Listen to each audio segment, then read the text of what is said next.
यह तड़प क्या होती है।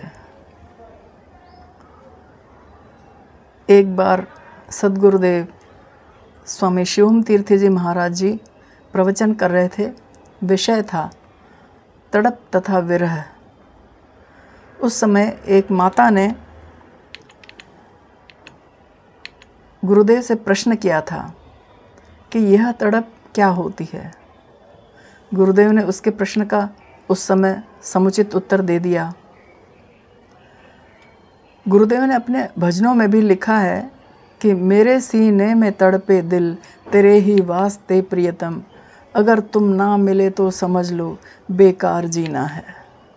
गुजारी उम्र मैंने है तड़पते हिज्र में तेरे, तरस तुमको है ना आया तो फिर बेकार जीना है। इसके अलावा तेरी याद प्रियतम बनी ही रहे, तड़प तेरी हरदम बनी ही रहे, किसी हाल में भी कहीं पर रहूं मैं कि फरियाद हरदम बनी ही रहे। और भी है, कब तक छुपे रहोगे गोपाल चक्रधारी, निस्दिन तुम्हें निहारूं हे कृष्ण हे मुरारी, तड़पत हृदय तुम्हारे दर्शन को मेरे भगवन, कर दो कृपा प्रभु जी हे कृष्ण हे मुरारी। यही तो तड़प होती है। गुरु जी की कृपा से नारायण कुटी संन्यास आश्रम में मेरा निवास कई वर्षों तक रहा।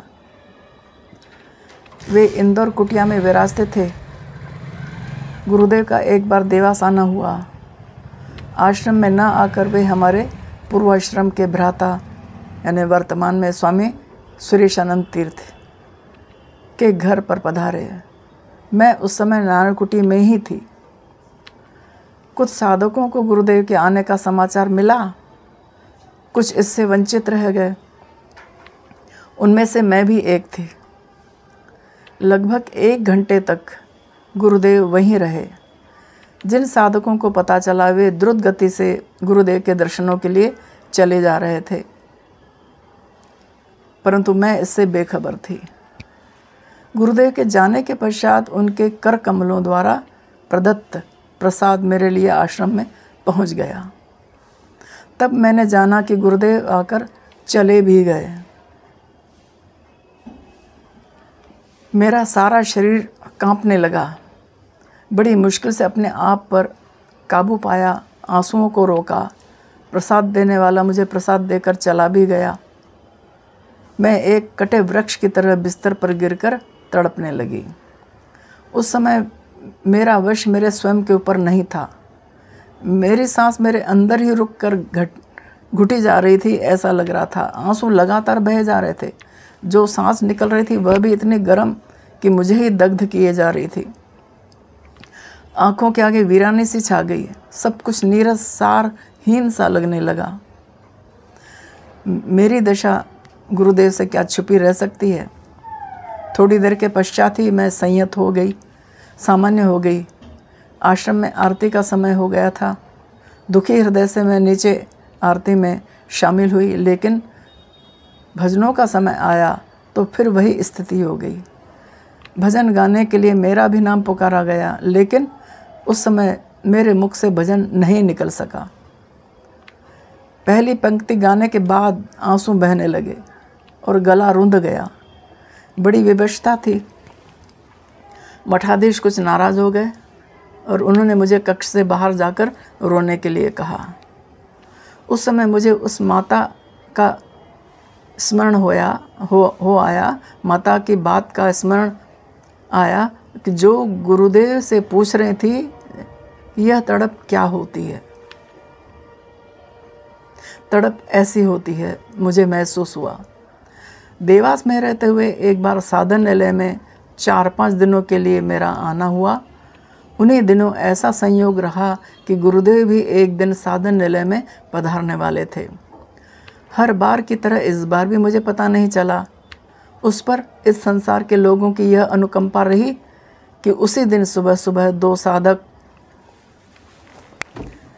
2 महात्मा, 2 साधक जो भी कहा जाए, साधनालय में आए और मुझसे कहने लगे, कुसुम बहन, गुरुजी आज उज्जैन जा रहे हैं, हम भी उज्जैन जा रहे हैं, आप भी हमारे साथ उज्जैन चलो तो वहाँ गुरुजी के दर्शन हो जाएंगे आपको। मैं सोच भी नहीं सकती थी कि उनका उद्देश्य मुझे गुरुदेव से दूर करने का था। मैं तो प्रसन्न होकर उनकी बातों में आकर तुरंत तैयार हो गई। वे मुझे गाड़ी में बिठाकर उज्जैन की तरफ बढ़ चले। यह संसार हर घड़ी हर पल रूप बदलता है। संसार के इस रूप को देखकर ही किसी ने यह कहा होगा, बात करते हैं अब कतरे भी समंदर की तरह, बात करते हैं अब कतरे भी समंदर की तरह, फूल भी फेंके गए मुझ पर तो पत्थर की तरह। इधर साधन्यालय आश्रम में गुरुदेव का आना हो गया और उधर मुझे गुरुदेव से दूर विपरीत दिशा में ले जाया जा रहा था।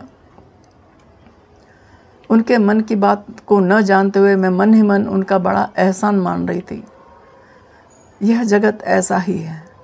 इस जगत से धोखा खाए हुए एक कवि ने अपने उद्गार व्यक्त किए हैं, वे कितने सही हैं। मेरे स्वागत को हर एक द्वार से खंजर निकला, मेरे स्वागत को हर एक द्वार से खंजर निकला, जो जिसके अंदर छुपा था वही बाहर निकला। वे उज्जैन में मुझे बड़ी देर तक व्यर्थ इधर उधर भटकाते रहे, फिर वापस लौट पड़े। कहने लगे, अब तो बहुत देर हो गई है, अभी तक तो गुरुजी उज्जैन से वापस चले भी गए होंगे। उन साधकों को न जाने क्या सूझी कि वे उज्जैन से देवास की ओर मुड़ गए। इंदौर जाने के बजाय वे देवास की ओर मुड़ गए। मुझे मन में कुछ खटका सा हुआ। मैंने उनसे नम्रता से कहा कि मैं तो देवास से इंदौर आई हूँ साधन्यालय में रुकने के लिए, फिर आप मुझे देवास क्यों ले जा रहे हैं? उनका उत्तर था, देवास आश्रम में भोजन करने के पश्चात ही हम इंदौर चलेंगे, भोजन का समय हो गया है।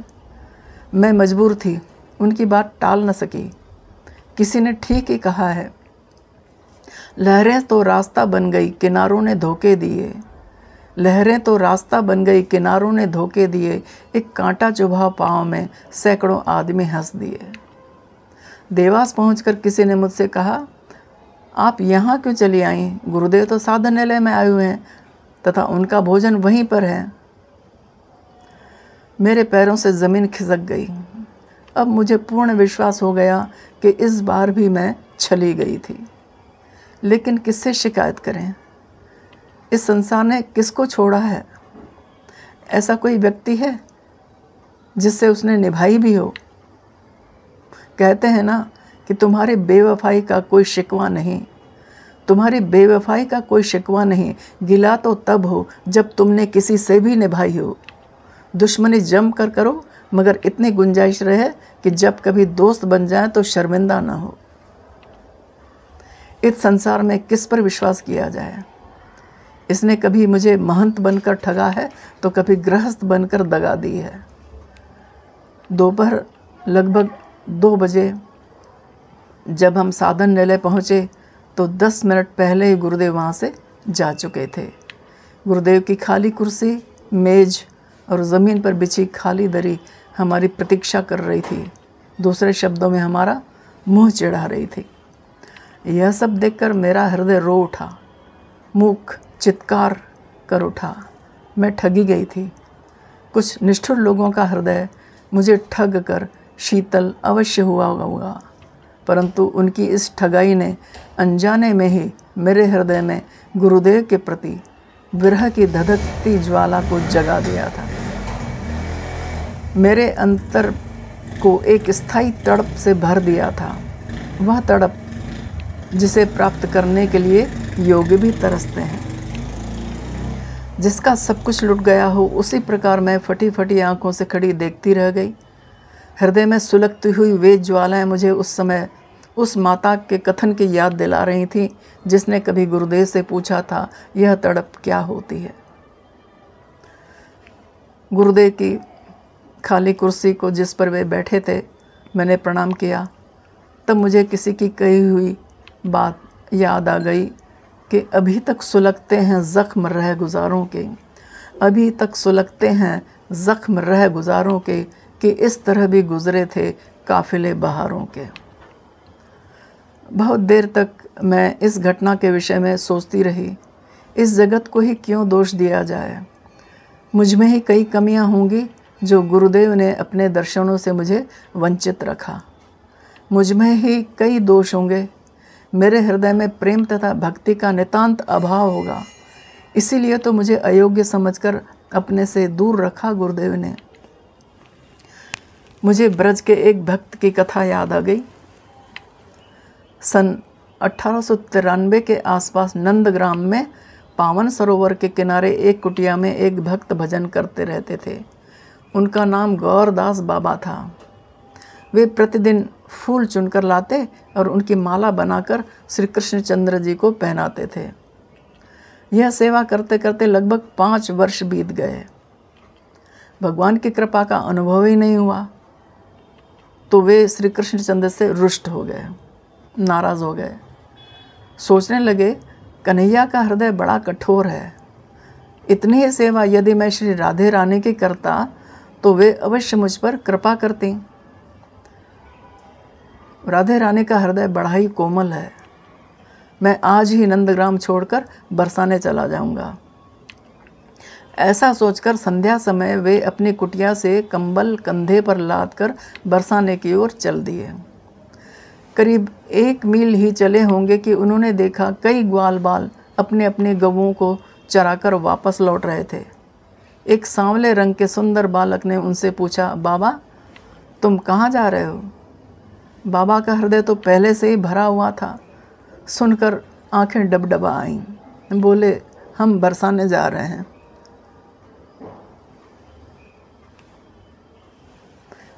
बालक ने कुछ व्याकुलता से कहा, बाबा मत जाओ यहाँ से।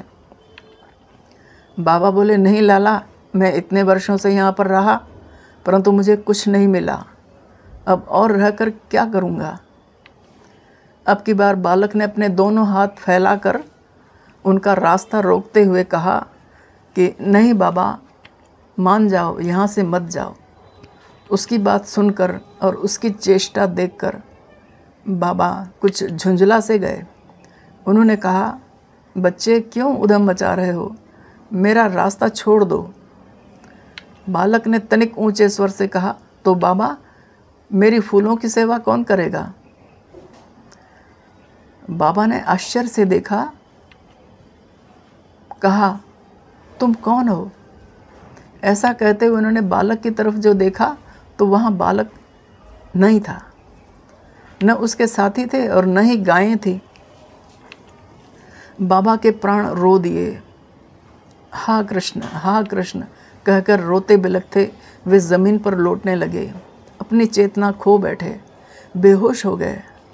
होश आने पर फिर वही विलाप करने लगे, हे कृष्ण, आप छलिया हो, मुझ पर कृपा भी की तो छल सहित। यदि कुछ पल रुककर मुझे अपने नेत्र और प्राणों को शीतल कर लेने देते तो क्या आपकी कृपा का भंडार खाली हो जाता? परंतु नहीं, आप तो दीनवत्सल हैं ना। आपका दोष नहीं, मेरा ही दोष है। मुझ नराधम में ये योग्यता कहाँ जो आपको पहचान पाता? वह प्रेम और भक्ति ही कहाँ जिसके कारण आप रुकने को बाध्य होते? इसी प्रकार हम सभी साधकों की स्थिति हो गई थी। गुरुदेव ने भी तो पहले पहले हमें समीप खींचा, अपना सानिध्य प्रदान किया, प्रेम प्रदान किया, अपनी निकटता तथा स्नेह का एहसास दिलवाया। और जब हम उसके आदी हो गए तो उन्होंने हमसे दूरियां बढ़ा लीं, व्यथाओं का आभास भी करवा दिया। बस इसी को तो तड़प और विरह कहते हैं।